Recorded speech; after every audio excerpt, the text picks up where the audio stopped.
So hi everyone, welcome to today's session. Over the next 40 minutes or so, we're going to talk about seamless digital inclusion.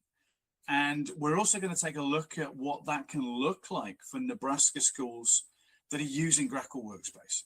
And look, the goal today is simple. The plan is to give you a clear, practical view of how accessibility can become part of the way that your school already works. So without further ado, let's get into it.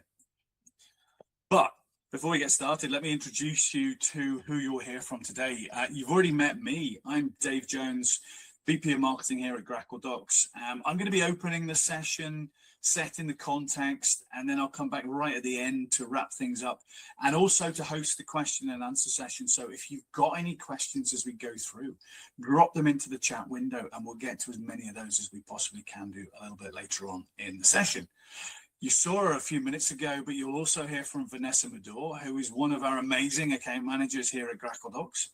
Vanessa's going to lead the main product walkthrough and show you really how Grackle Workspace works in practice. You won't want to miss that. So between the two of us, the plan is to keep this session focused on two things: why digital accessibility matters for Nebraska schools, and how Grackle Workspace can help make it easier for you guys to manage on a day-to-day basis. All right, so how are we going to do that today? Well, we're going to cover three things. I'll start by setting the scene, as I said, and we'll look at really some of the reasons why we think digital accessibility matters, why schools are under growing pressure to get this right, and how the right approach can make accessibility feel much more manageable than sometimes it does feel.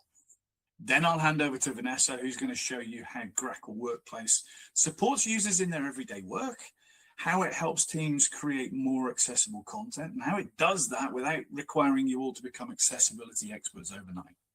And after that, as I said, I'll come back on just to wrap things up and we'll move into that Q&A session. The goal is to try and keep things practical throughout. And of course, we will make time for those questions right at the end. All right, should we get things going? Let's do it. And I want to kick off today by talking about the why, because sometimes digital accessibility can sound really technical. It can sound like it belongs with IT, legal, or compliance. But in education, I think digital accessibility is much, much more human than that. It's about whether every student can access learning materials. It's about whether every parent can read important school communications. It's about whether every teacher and staff member can create content that works for the whole school community. So before we dive in with Vanessa to the software, I want to take a few minutes to just ground this conversation in the real reason digital accessibility matters in education. And look, we're in education, so it's always good to start with a definition. And I like this one because it keeps things simple, or simple enough. It says that digital accessibility refers to the inclusive practice of removing barriers that prevent interaction with or access to websites, digital tools, and technologies by people with disabilities.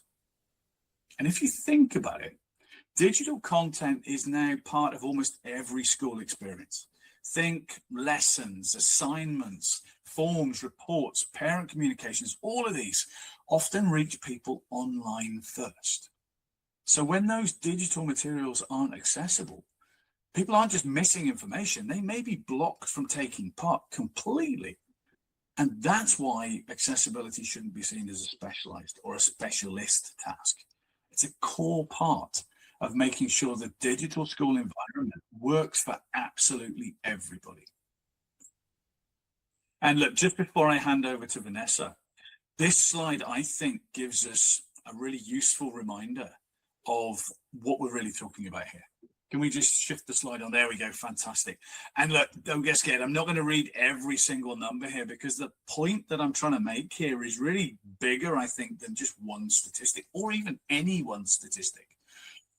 Because the reality is that in every school system, there are students with visual disabilities, with hearing loss, with ADHD, with neurodivergent learning needs, and with other access needs that might not always be visible.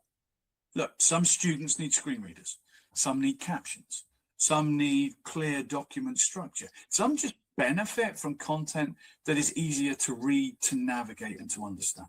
And that is the important point here. Accessibility isn't a narrow issue that affects a small group of people.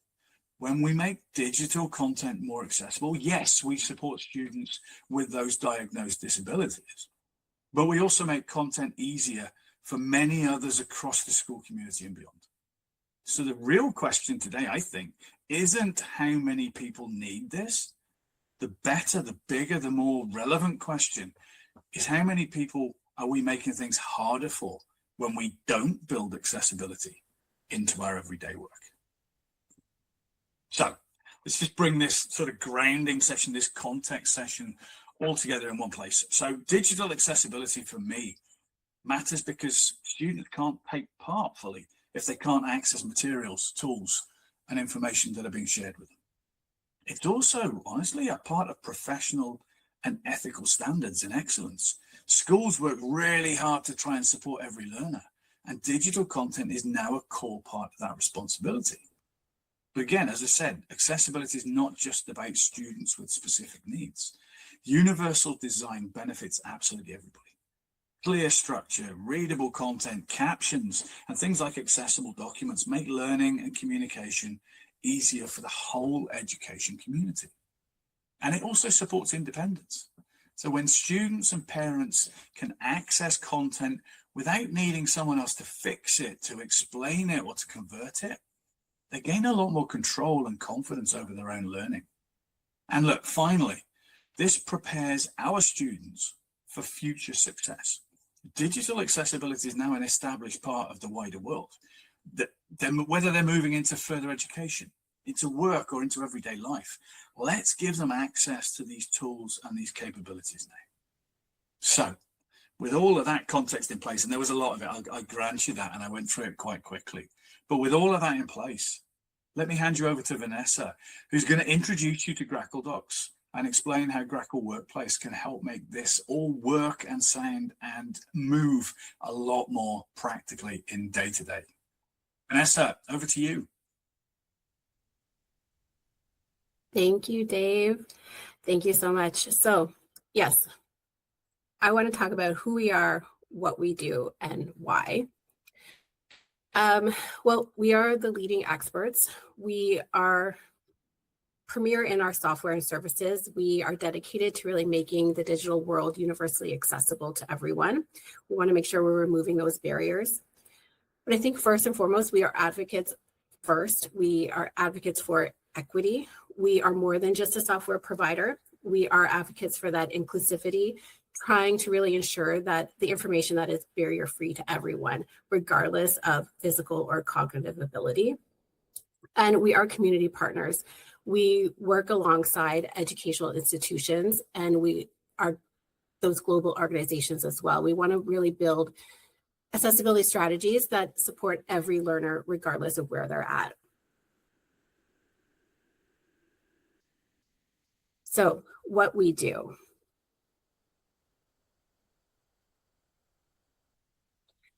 I think digital accessibility can really feel overwhelming because a lot of organizations know that they do need to act, but they don't know where they need to start.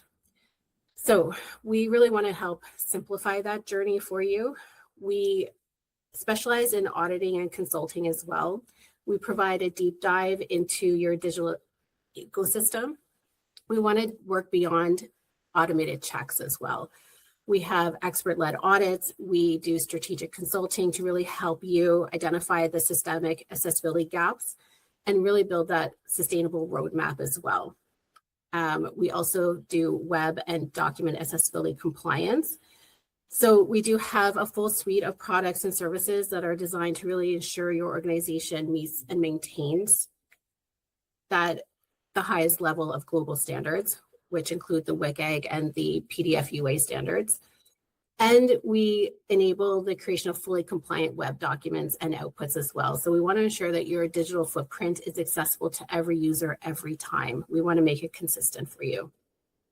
And we do training and education. So we offer expert-led customizable training programs to really help equip your team and the skills and the confidence to create accessible content internally as well. So we're not just about software, although we have it. We're really wanting to help your organization build sustainable accessibility workflows.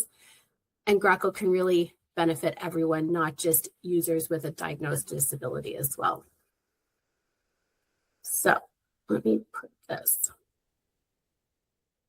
We want to make sure that we have information without barriers. We really believe that access to information is a fundamental right. Our mission is to ensure that every form of digital content is navigable and usable for everyone. We want to empower independence. We build those tools that allow students to really engage with their curriculum autonomously as well, removing the technical obstacles that lead to exclusion. And we want a future-proof education. We really want to integrate the accessibility into the daily content that they have access to and really help schools meet the international standards as well and prepare all students for success, which is going to be important in their digital first world. So with that, I am going to show you Grackle Workspace, the Google extension. So the Google extension, it can be found, you can also do a trial as well. It can be found under extensions into add-ons. You can try it out today. I think it's a 5-day trial that you can try out. But once it's implemented into your Google Suite, it's available for Google Docs, Sheets, and Slides. And the functionality is the same across all platforms as well. We recommend that your Google admin person implements it so that it can be pushed out to everyone at once, so you don't have to do individual signups for it. But once it's ready to go, you just go to extensions and you go to Grackle Docs and you launch the extension. So this is a very simple document for demonstration purposes, but once you launch the extension, Grackle Workspace is scanning the document, looking for what's there for accessibility and what is missing for accessibility. And it's going to give you green flags or red flags. And obviously the red flags are what you want to address. So every PDF needs to meet 21 standards to meet PDF UA validity. The first thing it's going to look for is your document title. I have my document title up here. If it was missing, it would give me a red flag, but I have a document title, so I'm good to go there. The first red flag I'm getting are my images. So the first image it's showing, I'm going to locate it. I click on locate and it will highlight it for me. And then I just click on tag. So when I click on tag, a pop-up window will show up and I can add my alternative text. So this first image is a relevant image that I want my readers to see or to hear. So this is my brand mark of Grackle, and I can update this. If I had multiple images of the same image on multiple pages, it would ask me, do I want to apply the same alt text to all of it so I can do alt tagging at one time to save myself some time. The next image is going to direct me to is the one at the bottom. So I locate it and I'm highlighting it. So this image, if this was a 50-page document and this image was at the bottom of every page, like an icon, I don't want assistive technology to interact with it every time. It would become irrelevant information. So I'm going to artifact this image. It will ask me, do I want to apply the same scope to all of these images if they're in the same spot, same image on each page, so I can bulk tag those as well. So I'm going to artifact that so that assistive technology will skip over this image. So I'm acknowledging it's there, but I don't want assistive technology to read it every time. For my own best practice, I like to recheck after each section just to take that red flag away for me. So I can get a green check mark that I'm good to go. You can see here that it shows me what my alt text is for that image as well. Next is direct me to my headings. So I'm going to locate my heading. It's telling me this paragraph looks like it should be a heading. So I'm going to see where it's taking me to. So yes, this first paragraph should be my H1. So right now it's reading as normal text. I want to change it to H1 and I'm going to update that. Because that was offsetting my document structure and the nesting of my document, It's giving me warnings after this, but if I recheck it, it should automatically fix everything for me. So I'm good to go. My document structure is now properly nested as well. Next is taking me to my tables. So table scoping is not native in the Google environment. You do need this extension to scope tables. I know especially in education, scoping tables, especially doing calendars, is a big part of your working day. So using this tool is very helpful for that. So for this table, I want to scope the table to tell assistive technology how to interact with it. So I'm going to mark my first row as a header and my first column as a header. And now I get these visual cues of arrows telling me how each cell is related and how assistive technology will interact with this table. Again, if I had multiple tables with the same layout within a document, it would ask me, do I want to apply the same scope to all of them? So you can bulk scope tables as well to save you some time. So I'm going to update that. Now I'm going to recheck. It should tell me I'm at 21 out of 21 passes. However, I do see some warnings coming up. So the first warning is telling me about landmarks for headers and footers. I don't have any headers or footers in this document. If I did, I could scope them. It is best practice to try to avoid headers or footers when you can, because it is difficult for assistive technology to interact with those. However, if you do need to use them, you can scope them with this tool. The next is telling me I have some color contrast issues within this document, as you can probably see. I'm going to highlight this and I'm going to locate what it's directing me to. So I made my color contrast very obvious. It's highlighting here, it is in yellow. I'm just going to switch it here, make it all one color, recheck. And it's also telling me what my color contrast should be as well. Now I'm good to go.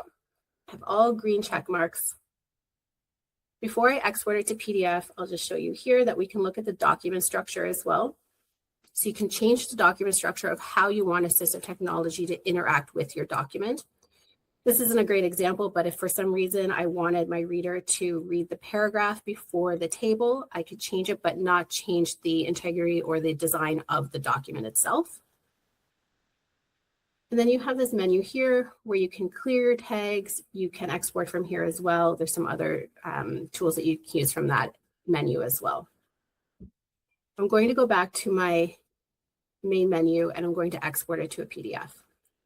So when I export it, this is now locking in the accessibility that we built into it. So we're saving in the accessibility. If I went and just printed to PDF, I would lose about 80% of the accessibility that I just built into here.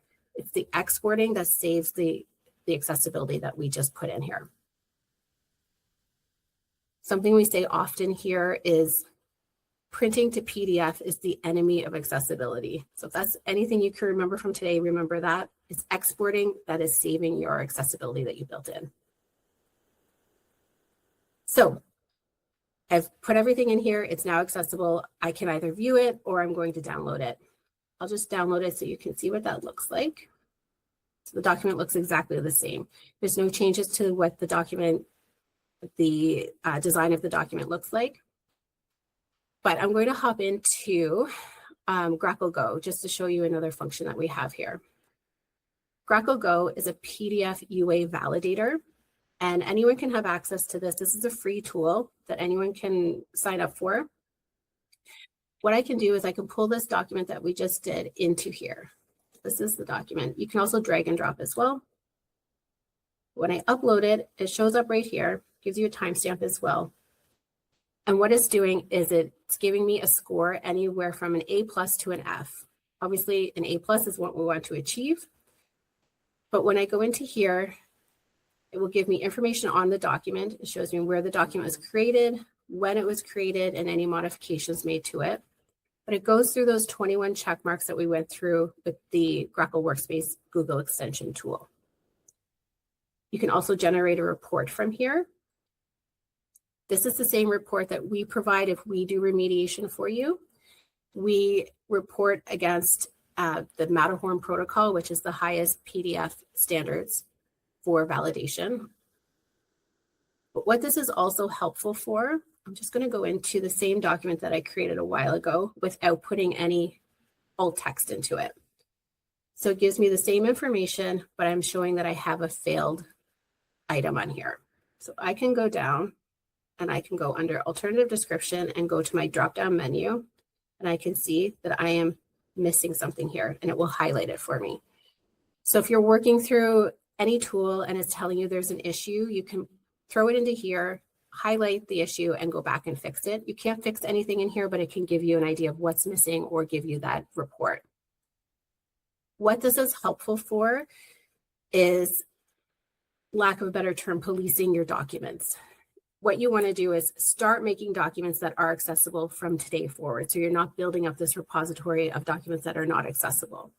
And you can start that internally. So anyone that is sending you documents that needs to be posted publicly or even internally, you can run the document through here and check the criteria of its score. Or you can work it into your workflow that anyone that sends you a document, you can request that they run it through the system first to accompany the document they're sending with the report to show that it is accessible, just to make sure that everything that's going out publicly is passing accessibility standards. You would also have access to this tab here, which is our color contrast checker. So you can check the design elements of a document or of a website. So you're checking your color contrast ratio, your text sizing, your foreground or your background colors as well. You'll also have access to this tab here, which is our service tab. This is where you can submit documents for remediation that we can do for you. So for those documents that are complex or time sensitive, or you just don't have time to do them, you can send them to us and we will quote it for you, and we can remediate based on your decision. We can also customize this page for you. We can rename departments in terms of invoicing. You would have access to this. We quote per hour rather than per page. And the reason why we do that is for that end user experience. Quoting or remediating a document that is just text compared to a document that could be complex math equations or maps or graphs. It's very different and needs expertise for that as well. So again, anyone who would like access to this, you can send me an email and I can send you an invite to do that, no problem. That is the end of the demo.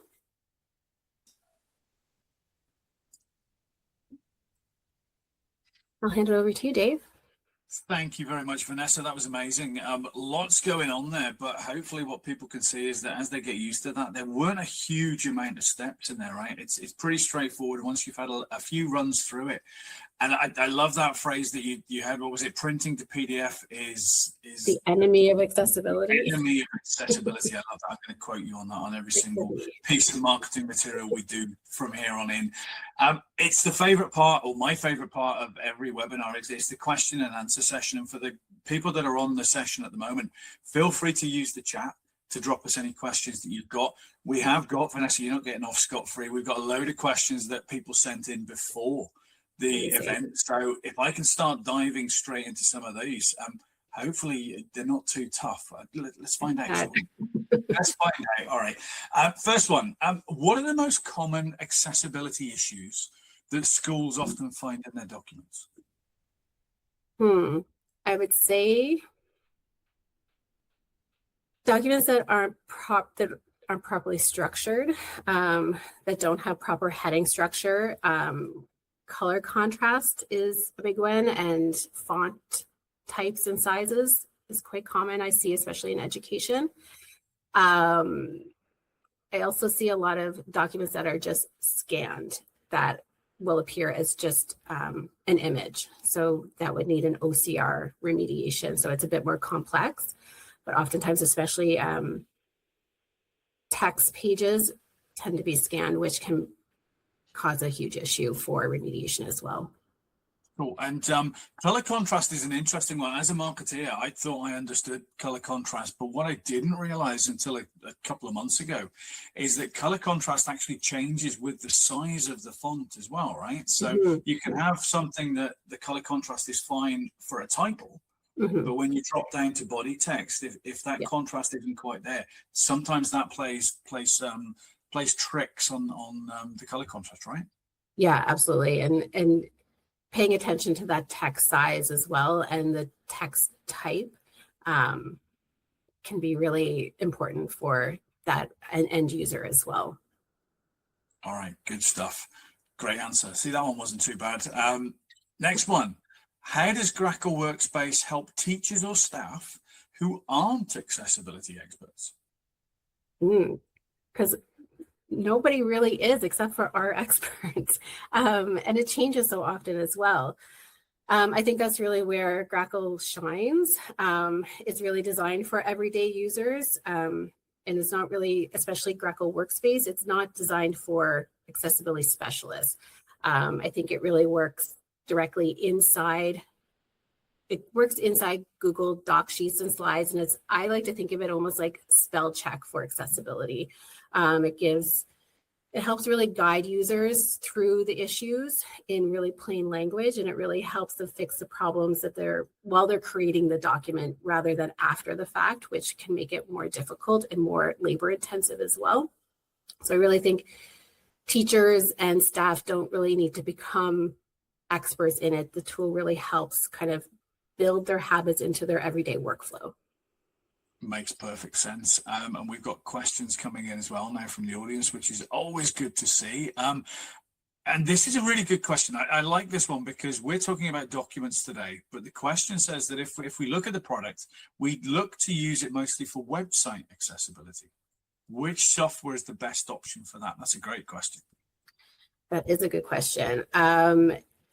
Both go hand in hand. I mean, we do website auditing.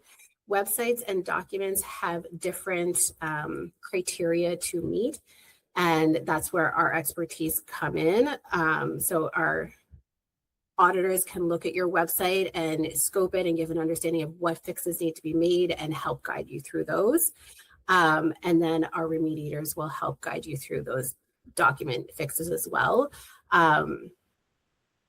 But they overlap often as well. So that's where sitting down with our experts would really help as well. And then one of the things that I've learned recently as well is that a lot of website accessibility checkers only look at the pages, right? Now, a lot of websites have got PDF documents, info sheets or reports or whatnot that are linked to from the website as well. So that those often get missed and left behind, right? Yes, exactly. And you are responsible for those as well. So making sure that your third-party things on your website are meeting the standards as well. We also have a website checker, Grackle Check, that we can send information on as well, which is really helpful. Absolutely, great stuff. Yeah, Grackle Check is fantastic. It's a free tool that you can get, and we'll send you some info along afterwards. That would be absolutely fine. All right, another good question. We've got loads of good questions coming in. Where should a school district start if it's got a large amount of existing content that it needs to take a look at? Well, the first thing is to stop making documents that are not accessible. But that is perfect world scenarios. I know that a lot of school districts are overwhelmed because they really have a lot of years of legacy content that is spread across their websites, especially amongst like shared drives, different departments. It's not centralized, and trying to fix everything at once isn't realistic. It can't be fixed overnight. I think what we normally recommend is starting with identifying high-risk traffic content first, while also putting tools and training into place to stop the creation of making new inaccessible documents. A great place to start is we have Grackle Scan, where we can scan your site monthly, and we can look at that repository of documents and give you an idea of these are what need to be looked at immediately. These are ones that we can maybe put on the back burner, and these are ones that you can possibly archive. So sometimes you can think that you have a large repository of documents, but a lot of times they are very old and they don't need to be there at all. So we can reduce that work as well. All right, we can really help create that roadmap for you. Sounds perfect. And I know we're at the bottom of the hour and we were supposed to finish at 30 minutes. Just to say, if anyone has to go, we are recording this session and we will share a captioned version of this session with you guys afterwards via email. So if you have to go, don't worry. But I've got 2 more questions that I think are so good that I don't want to let you go, Vanessa, without answering them. First one I really like. How does document accessibility support students beyond those with a diagnosed disability? I touched on that a little bit earlier on, but how does that work in reality? Yeah, I mean, accessibility helps everyone regardless of where you are in terms of disabilities or your cognitive functions as well. Think of students learning in a second language also can be really helpful. People with temporary injuries or situational limitations is also very helpful. Neurodivergent learners. And then people accessing your content on different forms, like maybe we're accessing it on phones or tablets or a desktop. Those needs can be different as well. But even just everyday working through your workload, you need information to be accessed clearly as well. And we can help with that. Absolutely. All right, last one, I promise, but it's a good one. What does a practical rollout of Grackle Workspace look like? So a practical rollout it's very easy to roll out. I think it's it's a light lift. Starting with faculty and staff is a great way to start. We also do training as well. It is a very simple tool to use, but the training really helps you build out that roadmap and helps you understand, this is how we want to work it into our workflow. And these are our expectations of it. And also this is our knowledge and we want to expand that knowledge as well. We want to put it in everyone's hands. I think everyone having access to it is important as well. So rolling it out to staff and faculty first, and then teachers from there, and students from there. And I think that ties in perfectly to the way that we like to think about digital accessibility, right? In an ideal world, you create content that is digitally accessible from day one. Mm-hmm. Sometimes you can't do that, or there's legacy content that's there that you then have to go back afterwards to and fix and make accessible. Those are the first 2 pieces, but then the training, the education, the consulting around that is the third leg to that stool almost. That's the way that we like to think about things, right? Exactly. And I think it's important to really understand the why we're doing this rather than you just have to do it. I think everyone is just one accident away from having a disability. So that's why we have to have it available for everyone all the time. I like that. What a great way to finish. That is all we've got time for today. We could carry on chatting for the next 3 hours, I know, but we better let these people go. But look, as we've discussed today, accessibility, and Vanessa's just said this, accessibility isn't just a compliance issue, right? It's about access. It's about inclusion. It's about independence. It's about making sure that every learner can take part more fully. So listen, I want to thank Vanessa today. Thank you so much for walking us through that demo and through some of the details about Grackle Workspace. That was fantastic. And thank you all for joining us today. If you've got follow-up questions after the webinar, please feel free to reach out to Vanessa or me. Our details will be on the screen. If we can just flip the slide over, Vanessa, that'd be fantastic. Thank you. There we go. Our details are on there. You'll get a copy of this presentation anyway, so you've got those details. And again, thank you so much for your time today. We look forward to continuing the conversation, and we look forward to helping you guys make digital content accessible to all. But for now, take care. Have a great day. Bye, everyone.